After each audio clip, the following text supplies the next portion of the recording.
केंद्रीय संसद बोर्ड समिति सदस्य डॉक्टर सुधा यादव के भाजपा कार्यालय में पहुंचने पर रेवाड़ी के भाजपाइयों ने उनका जोरदार स्वागत किया।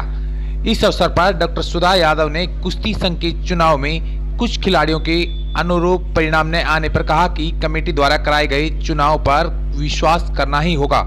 वहीं उन्होंने उपराष्ट्रपति के पद की मिम्रगी को अनुचित ठहराया।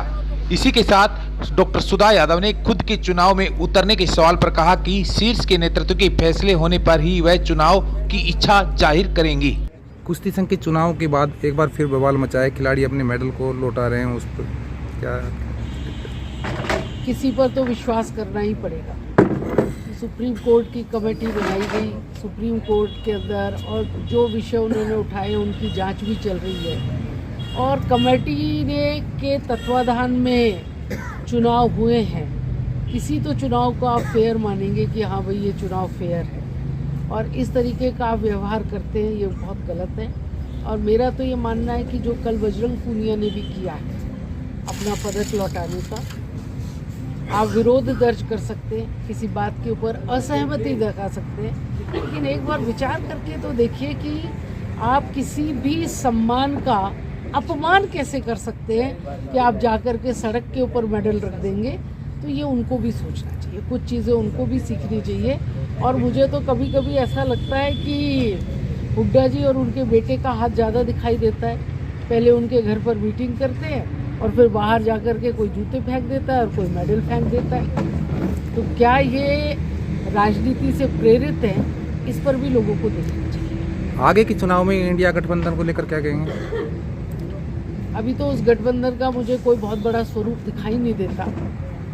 नेतृत्व को वो चुन नहीं पा रहे कि किसकी लीडरशिप में होगा। सीटों के बंटवारे पर कोई सहमति नहीं है और सबसे बड़ी बात ये है कि उनका एजेंडा नहीं है। वो देश को ये नहीं बता पा रहे हैं कि भाई हम किस मुद्दे के ऊपर चुनाव लड़ने जा रहे हैं या हम इस राष्ट्र को किस दिशा में लेकर के जाना चाहते हैं। खाली भानुमति का कुंडवा जो है वो ईंट रोड़ा पत्थर इकट्ठा करके जोड़ा गया है, उसका कोई स्वरूप बहुत बड़ा होगा ऐसा दिखाई देता। हरियाणा में चुनाव की बात की जाए, क्या भाजपा जेजेपी के साथ गठबंधन करके चुनाव लड़ेगी? अलग चुनाव लड़ेगी? चुनाव में भी 1 वर्ष का लगभग 10 महीने का समय है विधानसभा के चुनाव में, और ये सब रणनीतियाँ जो हैं वो चुनाव के समय में तय होती हैं और दोनों दलों की सहमति के साथ में ही काम बढ़ते हैं। इसलिए आज उसके ऊपर बहुत बड़ी चर्चा करने की कोई आवश्यकता मुझे दिखती नहीं। विकसित भारत यात्रा चल रही है, किस प्रकार से लोगों का उसमें? देखिए, विकसित भारत यात्रा का एक बहुत बड़ा उद्देश्य रहा है।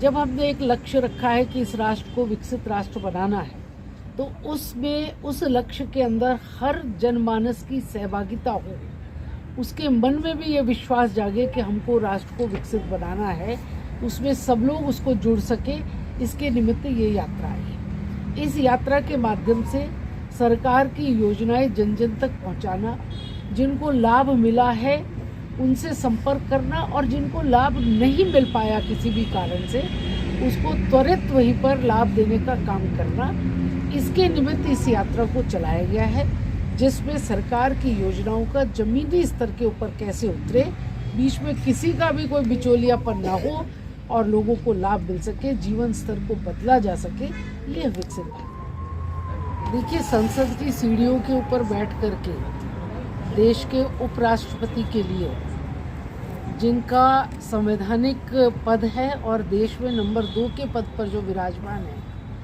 उनके बारे में आप कोई भी मिमिक्री करें और उसमें जो लोग अपने आप को प्रधानमंत्री का दावेदार मानते हैं वो उसकी वीडियो बना करके और वीडियो अपलोड करें, ये तो स्थिति बहुत गंभीर है और बहुत दुखदायी भी है। ये सब काम नहीं होना चाहिए।